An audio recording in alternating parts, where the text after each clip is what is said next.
अगर इसने दूरी तय किया, इसने दूरी तय किया, दोनों ने ए नॉट दूरी तय कर दिया, that means spring natural length में आ गया, और स्प्रिंग अगर नेचुरल लेंथ में आ गया दैट मीन्स इस ब्लॉक पे नेट फोर्स 0 हो गया।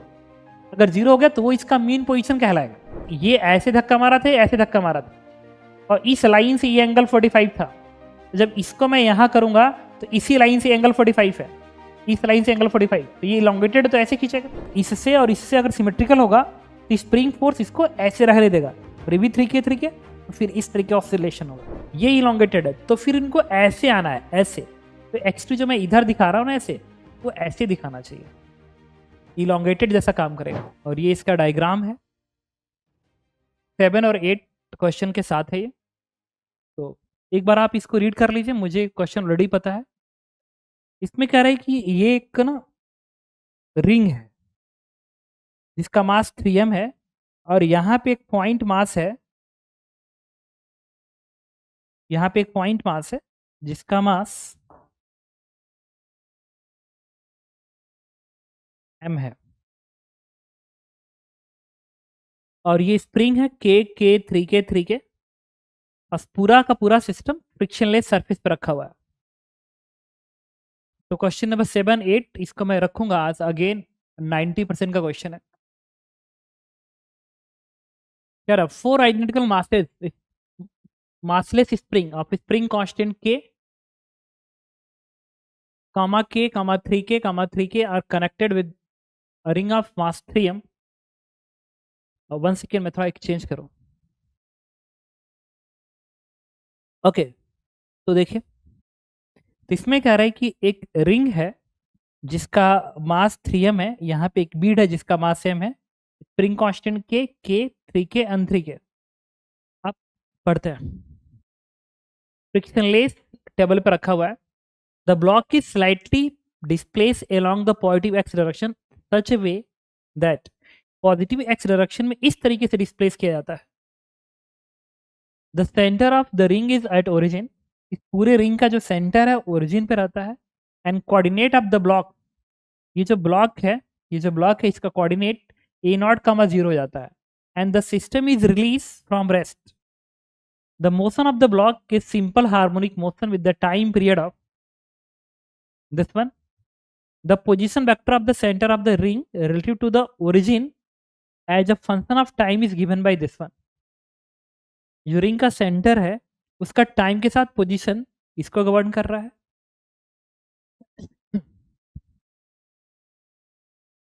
एंड जो टाइम पीरियड है इस ब्लॉक का वो इसको गवर्न कर रहा है। ठीक है, तो λ1, λ2, λ3 are the coprime number, then the find the value of this one. ये अगेन 90% पे ही था। एंड क्वेश्चन नंबर जो 8 है ये भी 90% पे है। तो कह रहा है कि find the value of C1 plus C2 plus C3 plus C4, ये आपको पता करना है। तो अब पूरा मिला के क्वेश्चन में दिमाग ही अजीब सा हो गया होगा, क्या है। अब 90% क्वेश्चन है तो उसमें इतनी सीधी साधा तो होगा नहीं, तो कन्फर्म है कि थोड़ा दिमाग पे प्रेशर तो देगा।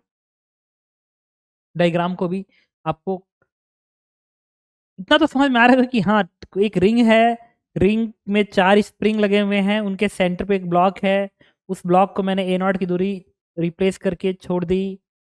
ठीक है, और A0 की दूरी भी नहीं है, वो कोऑर्डिनेट है। ये सब भी तुझे सोचना पड़ेगा हमको कि क्या इस पिक्चर में हो रहा है। बट हाँ, टाइम पीरियड पे इस एम्पलीट्यूड का असर नहीं पड़ेगा, टाइम पीरियड पे इस एम्पलीट्यूड का असर नहीं पड़ेगा। इसका मोशन पता है कैसे होगा, ये वाला रिंग ऐसे, ये ब्लॉक ऐसे है, तो ऐसे ऑसिलेट करेंगे ऐसे, जैसे 2 ब्लॉक सिस्टम नहीं कर रहे थे बेबी, स्प्रिंग ब्लॉक सिस्टम में एक ब्लॉक है ऐसे ऑसिलेट कर रहा था, ये भी वैसे ही ऑसिलेट करेगा। ये रिंग, ये पार्टिकल ऐसे ऑसिलेट्स करेंगे। तो कायदे से ये जो तीनों स्प्रिंग है ना, ये तीनों स्प्रिंग, ये इससे भी जुड़े हैं और इस ब्लॉक से भी जुड़े हैं। तो इस क्वेश्चन के लिए, तो मैं ऐसे मान सकता हूं कि एक रिंग है या ब्लॉक 3m मास का, उसके साथ एक K इक्विवेलेंट लगा हुआ है। ठीक है, और ये ब्लॉक है जिसका मास m है। मैं इसको ऐसे बोल सकता हूं, इस ब्लॉक का मास m, इसका मास 3m, ठीक है। और ये तीनों स्प्रिंग का अगर इक्विवेलेंट आ जाए तो इस 3m और इस m के बीच में वो 3 स्प्रिंग का इक्विवेलेंट लगा देंगे, तो ये इस तरीके से बन जाएगा। जो टाइम पीरियड होगा वो कुछ और नहीं, 2π√μ/k होगा। अब म्यू के इक्विवेलेंट होगा, अब म्यू किसके बराबर है, तो m1 m2, तो 3m into m divide by m1 m2 upon m1 plus m2 4m, इससे म्यू की वैल्यू आ गई 3m/4, उठा के यहाँ पर रख दीजिए। इससे आपका टाइम पीरियड आएगा 2π√μ/k 3m/4 इक्विवेलेंट। अब जब तक के इक्विवेलेंट नहीं आएगा आपका आंसर नहीं आएगा। तो सारा पिक्चर के इक्विवेलेंट में ही फंसा हुआ है। के इक्विवेलेंट आए फिर आपका आंसर आएगा, देखिएगा। तो अब एसएचएम परफॉर्म कब करेगा, अगर ये के सिमेट्रिक इक्वल है, ये 3 के इक्वल है, इसका मतलब ये जो एंगल थीटा दिया गया है ना, ये इसके बाइसेक्टर, इन दोनों ब्लॉक के स्प्रिंग के अगर बाइसेक्टर के अलोंग अगर छोड़ते हो ना, तब जाके एसएचएम परफॉर्म करेगा। अगर बाइसेक्टर के अलोंग नहीं करते हो, वो थोड़ा सा एंगल पे ऐसे करते हो, तो फिर इस ब्लॉक का जो मोशन है ना वो बड़ा अजीब सा हो जाएगा। वो स्ट्रेट लाइन मोशन नहीं करेगा, वो एक कर्व पे मोशन करेगा, तो that will B not SHM. और वो कह रहा है क्या कि वो block SHM simple harmonic motion perform कर रहा है। तो एसएचएम तभी परफॉर्म करेगा जब ये थीटा 45 डिग्री होगा। ये हमको खुद समझना पड़ेगा, थीटा 45 डिग्री होगा, तो इसको 45 डिग्री पे ऐसे ऑसिलेशन देना होगा ऐसे, तब जाके, क्योंकि इससे और इससे अगर सिमेट्रिकल होगा तो स्प्रिंग फोर्स इसको ऐसे रहने देगा, और ये भी 3 के तो फिर इस तरीके ऑसिलेशन होगा। समझ गए, इतना टाइम की जरूरत नहीं है। तो बाइसेक्टर के अलॉन्ग ही अगर डिस्प्लेस करोगे तभी जाके एसएचएम परफॉर्म करेगा। तो अब के इक्विवेलेंट निकालना है और वो एक स्मॉल डिस्प्लेसमेंट देना है।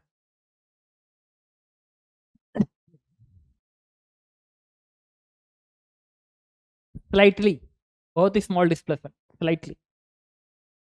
तो देखिए अब दिमाग थोड़ा सा खराब होगा, पहले टाइम पीरियड निकालेंगे फिर बाद में सोचेंगे कि कैसे क्या करना है। मुझे बताइए कि अगर ये रिंग है, ये इसका सेंटर था ऐसे, तो ये बाइसेक्टर जो बनेगा, बाइसेक्टर वो कितना एंगल पे आएगा, 45 डिग्री पे। इसको यहाँ लिख के मैं सोच रहा हूँ अगले पेज पे बड़ा सा डायग्राम बनाने के लिए।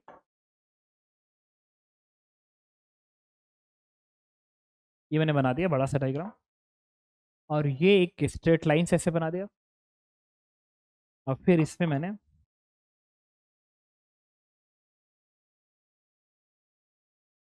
ये बना दिया बाइसेक्टर के अलावा। अब समझना बाकी है। ये एंगल कितना होगा, 45 डिग्री होगा, ये भी एंगल 45 डिग्री होगा। तो ये जो ब्लॉक है, ये जो स्प्रिंग है, अगर इसको आप स्लाइटली डिस्प्लेस करेंगे, लेट एक्स का डिस्प्लेसमेंट दिया, ये डिस्प्लेसमेंट एक्स का है, तो ये जो स्प्रिंग होगी वो इस तरीके से आ जाएगी, यहाँ की स्प्रिंग ऐसे आ जाएगी। तो अगर आपने इस ब्लॉक को डिस्प्लेसमेंट एक्स दिया, ये दूरी एक्स है, अगर इसको आपने एक्स दिया तो इस ब्लॉक पे ये वाला स्प्रिंग कंप्रेस हो गई है तो ऐसे धक्का मारेगी, ये वाला स्प्रिंग भी कंप्रेस हुई है तो ऐसे धक्का मारेगी, ठीक है। तो इस ब्लॉक को इस बाइसेक्टर के अलॉन्ग भेजेगी। तो आपको पता करना है कि इस स्प्रिंग में कितना कंप्रेशन हुआ। तो देखिए ये एंगल अगर 45 डिग्री है तो ये भी एंगल 45 ही होगा।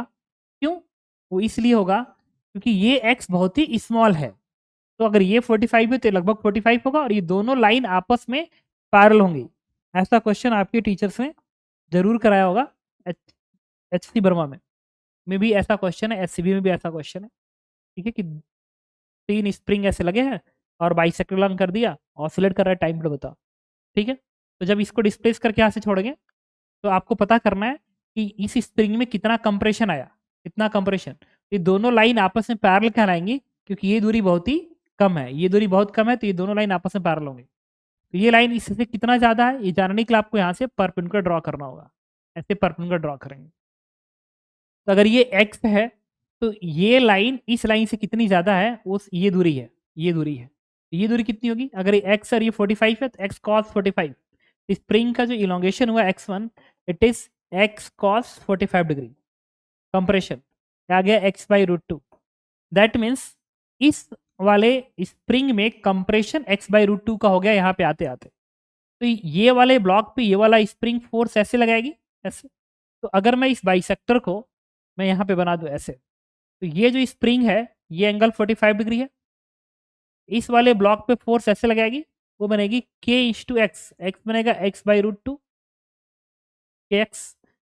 सिमिलरली ये वाला भी स्प्रिंग ऐसे फोर्स लगाएगी, तो ये बनेगा ऐसे kx/√2। और ये 45 है, आगे इसको बढ़ा दिया तो भी 45, ते भी 45, ये सारे एंगल 45 है। ये तो आपने बनाया इस ब्लॉक के ऊपर, किसका, इस ब्लॉक पे आपने बनाया इन दोनों स्प्रिंग का फोर्स। आपको पता करना है कि इस स्प्रिंग का फोर्स इस पे कितना आएगा। तो इसके लिए भी अब मैं एक बार फिर आपको बताना चाहता हूँ, ये स्प्रिंग यहाँ पे आ गई। अब मुझे बताइए ये लाइन और ये लाइन अगेन पैरेलल है, तो ये इससे कितना ज़्यादा इसके लिए ऐसे परपेंडिकुलर ड्रॉ कर दे। तो आपको ये अगर x है तो ये दूरी, अब इसको मैं दोबारा आपको बताना के लिए इस पे ना बना के मैं कहीं और बनाता हूँ, फिर वहां से समझते हैं। ये है इस तरीके से, इसको आपने यहाँ पे कर दिया, यहाँ पे कर दिया। अब इसको ऐसे भगाते हैं, ये दूरी x थे। अच्छा ये एंगल कितना होगा, 45 होगा। ये भी एंगल क्या होगा, 45। अच्छा ये समझ जाओ कैसे होगा।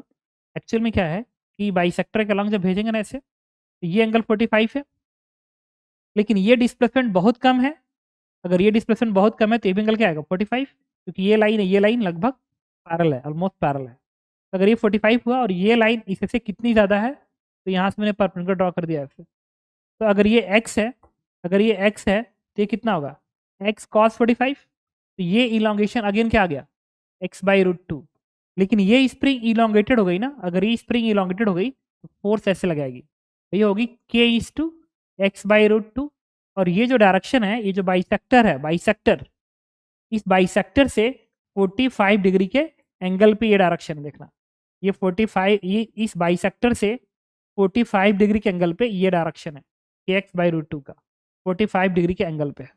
तो इस डायरेक्शन से 45 डिग्री एंगल पे इधर तो देखना, तो यही बाइसेक्टर इससे 45 डिग्री एंगल पे इधर, दैट मीन्स यहाँ पे एक और फोर्स लगेगा। और इसका स्प्रिंग कांस्टेंट था, पता है कितना, 3k, 3k था, 3k था। तो यहाँ पे ये बनेगा 3kx/√2। तो आप यहाँ पे लिखेंगे 3kx/√2। द सिमिलरली ये kx/√2 है, प्लस इस पे ये वाला भी तो स्प्रिंग आएगी। तो इस स्प्रिंग जब इधर करोगे तो स्प्रिंग ऐसे धक्का मारेगा, तो ये वाला स्प्रिंग भी तो ऐसे धक्का मारेगा, ऐसे, ये वाला भी ऐसे। दैट मीन्स ये हो जाएगा आपका, अगेन ये इलोंगेशन है तो अपनी तरफ खींचेगा, तो बनेगा 3kx/√2। आप समझ गए होंगे कि ये वाले स्प्रिंग ऐसे धक्का मारेंगे ऐसे, और ये स्प्रिंग ऐसे, और यहाँ का जो स्प्रिंग है ऐसे खींचेगा। तो ये स्प्रिंग और ये स्प्रिंग दोनों ही एक ही डायरेक्शन फोर्स देंगे, ये स्प्रिंग और ये स्प्रिंग। तो इसको इधर किया ना, जब इसको इधर किया तो ये ऐसे खींच रहा है, ये ऐसे खींच रहा है बाइसेक्टर से, और ये धक्का भी मार रहा उधर ही। मतलब ना क्या है कि ये जो फोर्स है, ये फोर्स वो इस स्प्रिंग और इस स्प्रिंग का फोर्स है, जो कि एक ही डायरेक्शन में आएगा। समझ रहे हो मैं क्या बोल रहा हूँ, एक बार फिर रिपीट करता, एक एक करके सोचो यहाँ पे, तभी जाके बात समझ में आएगी, तभी जाके। भाई ये ऐसे धक्का मारा था, ऐसे धक्का मारा था, और इस लाइन से ये एंगल 45 था। तो जब इसको मैं यहाँ करूंगा तो इसी लाइन से एंगल 45 है, इस लाइन से एंगल 45, तो ये इलोंगेटेड तो ऐसे खींचेगा। अब इसमें तुमको ना एक्चुअली में ये जो एक्स है ना, ये बहुत बड़ा तुम्हें यहाँ पे दिख रहा है, इसके वजह से तुम्हें लग रहा है कि इसका धक्का इधर वाला है और इसका ये वाला धक्का, ये तुम्हें लग रहा है कि दोनों अलग अलग है। एक्चुअली में दोनों सेम डायरेक्शन में जा रहा है, ये दोनों ऐसे दे रहे हैं और ये दोनों ऐसे दे रहा है, ये ऐसे। ये भी एंगल 45 है, रिपीट कर रहा हूँ, दिस एंगल इज 45, ये भी 45 है। और इसको जब इससे से मिलाओगे तो ये भी क्या मिलेगा, 45। ये 45 है और ये लाइन बाइसेक्टर है, ये 45 है, ये भी 45 है, तो दोनों लाइन एक तरह से एक ही है। समझ रहे हो, ये एक्स अगर बहुत स्मॉल कर दोगे ना तो ये लाइन ऑलमोस्ट पैरेलल आने लगेंगी, ऑलमोस्ट पैरेलल आने लगेंगी।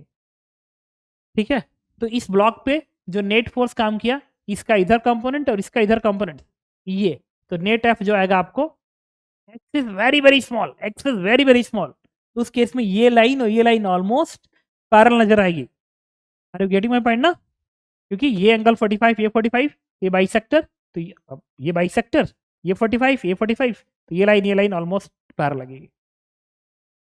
एफ बनेगा ये 3kx kx 4kx अपान रूट 2, ये इसका इधर cos 45 करेंगे, cos 45, और इसी का डबल कर रहा हूं, क्यों? क्योंकि इसका भी तो इधर कंपोनेंट इतना ही आएगा, यहां से f की वैल्यू आ गई 1/√2, तो 2 से बन गया 4kx। देखिए 1/√2 टू रूट 2 4kx, एफ बराबर k इक्विवेलेंट इंटू एक्स लिख लेंगे इसका, इससे k इक्विवेलेंट कितना मिल गया? It is 4k। अब हमारा जो आंसर है उस पे आता है। अब ये टाइम पीरियड है 2π√3m/4 के जगह पे क्या लिखेंगे? 4k। तो ये बन गया हमारा, उन्होंने कहा था कि द टाइम पीरियड इज λ1 π λ2 अपान λ3, ये हो जाएगा आपका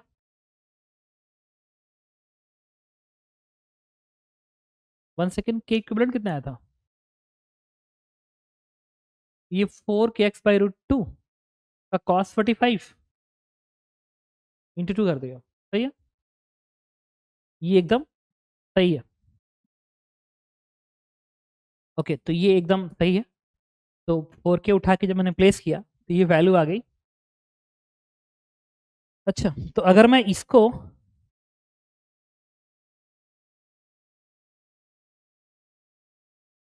इसमें,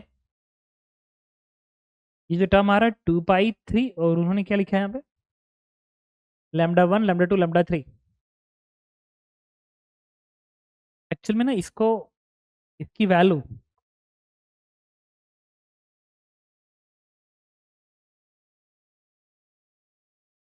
इसके कई आंसर पॉसिबल हो जाएंगे।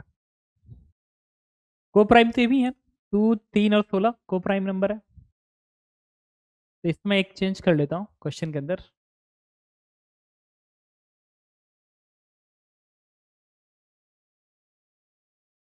इसमें एक चेंज करता हूँ, द चेंज इज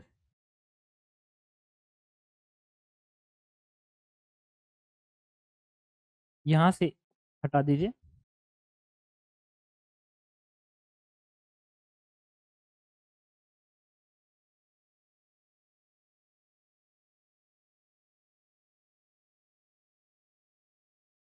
और यहाँ पे 2 रख दीजिए,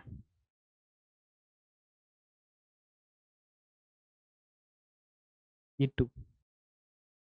इसके बाद ये जो टर्म्स है ना, यहाँ से इनको हटाने हैं।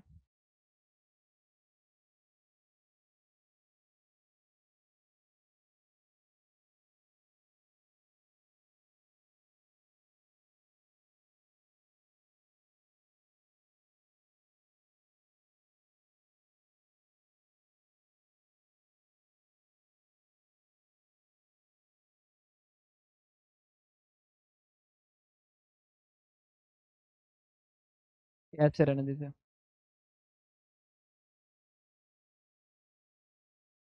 ये क्वेश्चन अब हो जाएगा।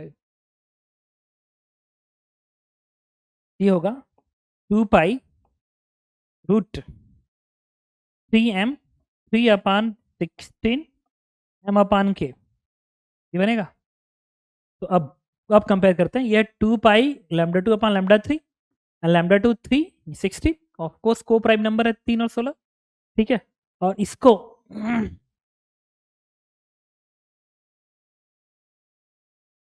एक सेकेंड यार, ये थोड़ा सा ना, मतलब λ2 + λ3 को ये भी तो कह सकते हैं कि 16 और 3 19, और डबलिंग करते तभी भी हो सकता है। तो इसमें ये प्रॉब्लमेटिक, तो इसका आंसर, इसको क्वेश्चन को कैसे आना चाहिए ना, नहीं सही तो है, को प्राइम लिख दिया ना, इसको डबल कर नहीं सकते आप, क्योंकि अगर 6 कर दोगे 32 कर दोगे तो को प्राइम नहीं रह पाएंगे। तो यह सही बात है, तो इसका जो आंसर आएगा, the answer is nothing but 16 और 3 19, ये इसका आंसर 19 है। ठीक, अब सही। इसके बाद आज का क्वेश्चन नंबर 8 पर आता है। ये है आज का क्वेश्चन नंबर 8। कह रहा find the value of C1 plus C2 plus C3 plus C4। ये जो क्वेश्चन है ना, इस पे हमें दिमाग लगाना पड़ेगा। ये एक अच्छा क्वेश्चन, मतलब इसको इसको आप रख सकते हो कायदे से। ये क्वेश्चन है आपका 95% के लेवल पे।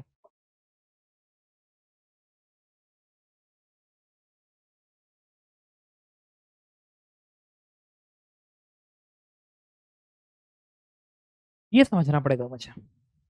तो कह रहा है कि रिंग का सेंटर जब उसको डिस्प्लेस कर दिया, बात सुनिएगा सही से,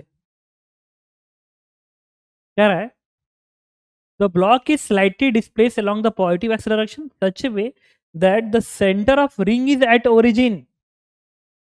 डिस्प्लेस करने के बाद रिंग का सेंटर ओरिजिन है, and coordinate of block is इतना, and then system is release from rest. तो डिस्प्लेस करने के बाद रिंग का सेंटर ओरिजिन है, इसका मतलब कि रिंग का सेंटर डिस्प्लेस करने के बाद ओरिजिन है। तो इस तरीके से, तो ये जो आपको ऐसे दिख रहा था ना, ये जो आपको ऐसे दिख रहा है, इसी चीज को मैं ऐसे पूरे इसको ऐसे घुमा दिया ताकि एक्स एक्सिस हॉरिजॉन्टल हो जाए। अब मैं हॉरिजॉन्टल ड्रॉ करके दिखाऊंगा, ठीक है? मतलब इसको जो ऐसे दिखा रहे हो ना, उसको ऐसा दिखा के सॉल्व करते वक्त मैं ऐसे करके दिखाऊंगा। तो चलिए आते हैं। तो ये मैंने इस तरीके से दिखा दिया और कहा कि ये हमारा एक्स एक्सिस है, ये हमारा वाई एक्सिस है, और 3m मास आपका यहाँ पे है। ये t बराबर 0 कंडीशन है, 3m मास यहाँ पे। जो स्मॉल m मास है उसको आप बड़ा दिखा दीजिए, यहाँ कर दीजिए। स्मॉल m मास यहाँ पे है, और ये कोऑर्डिनेट a नॉट कामा 0 है, मतलब ये दूरी आपका a नॉट के बराबर है, ऐसा उन्होंने कहा है। ये है t बराबर 0 का सिचुएशन। इस बड़ा वाला रिंग का जो सेंटर ऑफ मास है वो सेंटर पे है, और छोटा वाला जो मास है m वो a नॉट कामा 0 पे है, ऐसे दिखा दिया। अब यहाँ से सिस्टम को रिलीज किया, तो बताइए इसका जो पोजीशन है विथ रिस्पेक्ट टू टाइम वो कितना होगा, ये पता करना है। तो ये ऐसे ऑसिलेट्स करेंगे, ये ऐसे ऑसिलेट्स करेंगे। हाँ गुड।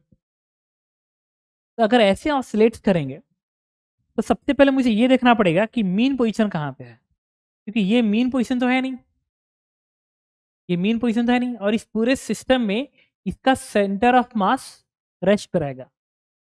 और ये बेसिकली ना, ये मीन नहीं है क्योंकि यहाँ पे तो कंप्रेशन है, तो मीन वहां पाएगा जहाँ पे नेचुरल लेंथ आएगा, मीन वहां पाएगा जहाँ पे नेचुरल लेंथ आएगा। तो सबसे पहले ना सेंटर ऑफ मास पता करते हैं।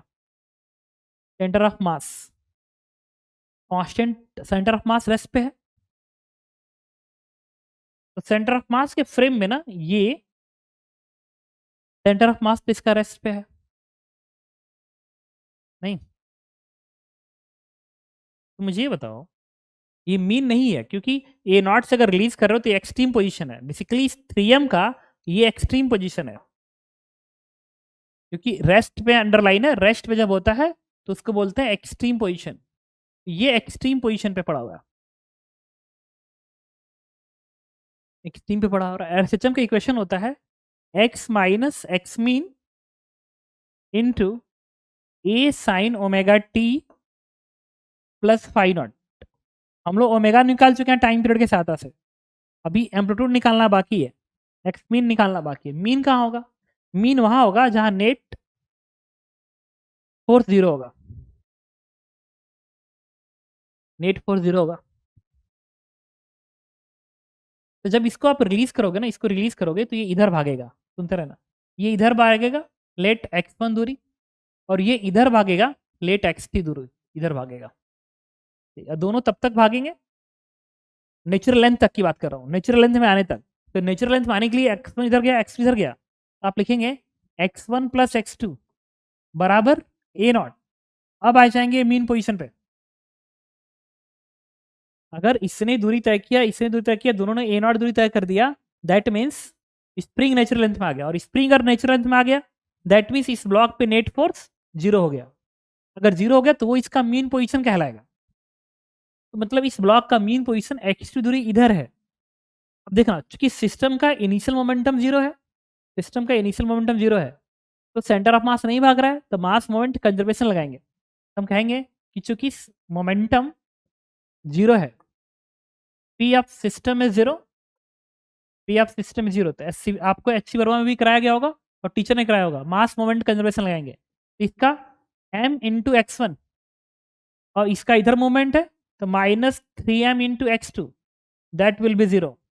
m into x one, three m into x two, यहाँ से x1 आ गया, 3x2 मिल गया। अब इसको उठा के यहाँ पर रख दीजिए, इससे x2 की वैल्यू आ जाएगी ए not upon 4 x1, 3x2 x2। और कोई पूछे x1 कितना आएगा, ये आएगा 3 a naught upon 4। That means इस पार्टिकल का जो मीन पोजीशन है वो a नॉट अपान 4 की दूरी पे है। तो इसका मतलब अगर मैं सिर्फ इसी पार्टिकल पे फोकस करूं तो ये इसका एक्सट्रीम पोजीशन है जहां पे t बराबर 0 पड़ा हुआ है, और मीन पोजीशन कहीं इधर है जो कि यहां से कितनी दूरी पे है, a नॉट अपान 4 की दूरी पे है। इसका मतलब इसका एक और एक्सट्रीम पोजीशन होगा जो कि इधर होगा, इधर होगा। तो ये जो पार्टिकल है, इस पार्टिकल का जो मोशन है वो इस ओरिजिन के हमेशा इधर ही होगा, वो ऐसे ही ऑसिलेट करेगा, ऐसे ही ऑसिलेट करेगा। और इसका x1 कितना आया था, ये x1, ये इसका एक्सट्रीम पोजीशन है, ये इसका एक्सट्रीम पोजीशन है। एक काम करते हैं, पहले आंसर निकालते हैं फिर मोशन की एनालिसिस करेंगे। सबसे पहले इसकी बात करते हैं। ये जो पार्टिकल है वो इस एक्सट्रीम पे पड़ा हुआ है, t बराबर 0 पे यहाँ पे पड़ा हुआ है, और इधर आपने प्लस माना है। देखिए ये पॉजिटिव एक्सिस इधर माना है, अगर इधर आपने प्लस माना है तो ये पॉजिटिव मीन पे पड़ा हुआ है, पॉजिटिव एक्सट्रीम पे पड़ा हुआ है। और जब पार्टिकल एक्सट्रीम पे होता है, पॉजिटिव एक्सट्रीम पे, तो ये बनता है a cos मेगा टी, और जब ये निगेटिव एक्सट्रीम पे होता है तो ये बनता है minus a cos mega T.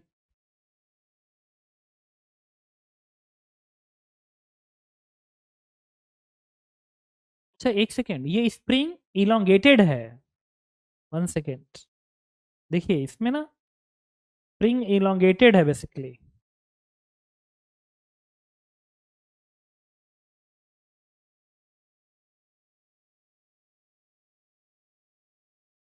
ये कैसे समझ में आएगा अभी बताता हूँ, इसका प्रॉब्लम में है। एक्चुअल में ना के इक्विवेलेंट है, सिस्टम का जो के इक्विवेलेंट वाला स्प्रिंग वो इलोंगेटेड जैसा है, क्योंकि ये 3K है, ये K है। जब इसको आप इधर डिस्प्लेस करेंगे, ठीक है, तो ये कंप्रेस होगा, ये कंप्रेस होगा, ये इलोंगेटेड होगा। लेकिन ये 3K ज्यादा K है ना इसका, तो सिस्टम का जो के इक्विवेलेंट वाली स्प्रिंग होगी वो हमें इलोंगेटेड नजर आएगी, इलोंगेटेड नजर आएगी। Are you getting my point ना?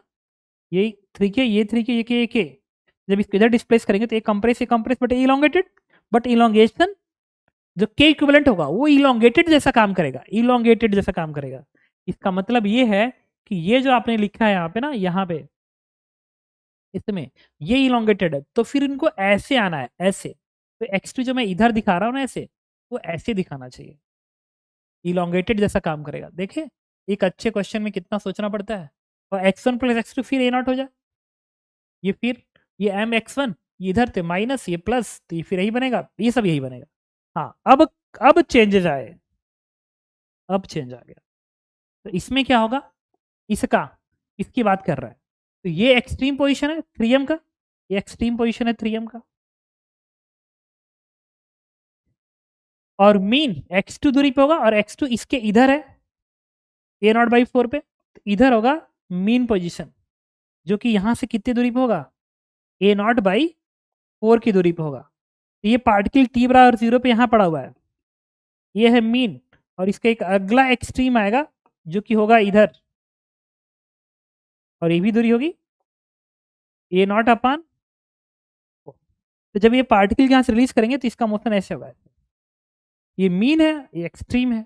और एक और बात, इधर चूंकि आपने पॉजिटिव माना है, इधर पॉजिटिव माना है, इधर पॉजिटिव माना है, तो ये पॉजिटिव एक्सट्रीम कहलाएगा, ये नेगेटिव एक्सट्रीम कहलाएगा, क्योंकि पार्टिकल t बराबर 0 पे नेगेटिव एक्सट्रीम पे है। तो ये इक्वेशन बनेगा minus a cos omega T, minus a cos omega T. हम SHM का इक्वेशन लिखेंगे, x माइनस एक्स मीन ये है, इसका कोऑर्डिनेट है a नॉट अपान 4, हम आपसे घटाएंगे a naught upon 4, x minus x mean का कोऑर्डिनेट a नॉट अपान 4 है, ये ओरिजिन है ना, this is the x axis, is equal to amplitude. अच्छा मीन और एक्सट्रीम की दूरी एम्पलीट्यूड कहलाती है, this is a naught upon 4 into cos omega t, इसलिए लिख रहा हूं माइनस साइन क्योंकि वो नेगेटिव एक्सट्रीम पे है। इसका मतलब कि जो रिंग का सेंटर है, रिंग का सेंटर ये 3m मास है, उसका जो पोजीशन है 3m mass, centre of mass का जो पोजीशन है वो इसको गवर्न करेगा। That means x is equal to a naught upon 4, common निकाल लो ब्रैकेट में 1 माइनस कॉमन कॉस ओमेगा, और ओमेगा हम लोग ऑलरेडी निकाले थे अभी, हमारा ओमेगा आया था, हमारा ओमेगा यही है 16k/3m, 2π ओमेगा होता है ना, 2π ओमेगा, तो 16k/3m है, 16k/3m, 16k/3m, 16k/3m, root 16k/3m into T, ये बन गया इक्वेशन। अब आपसे क्या पूछा गया था? आपसे पूछा गया था, कंपेयर करिएगा,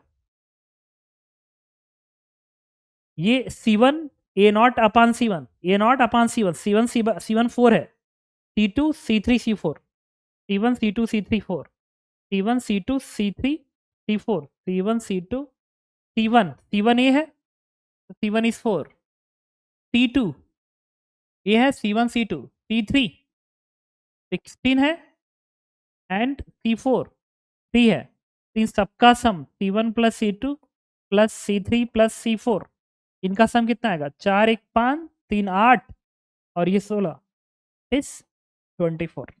इस तरीके से देखा कि मैंने आज का क्वेश्चन कैसे अटेम्प्ट किया।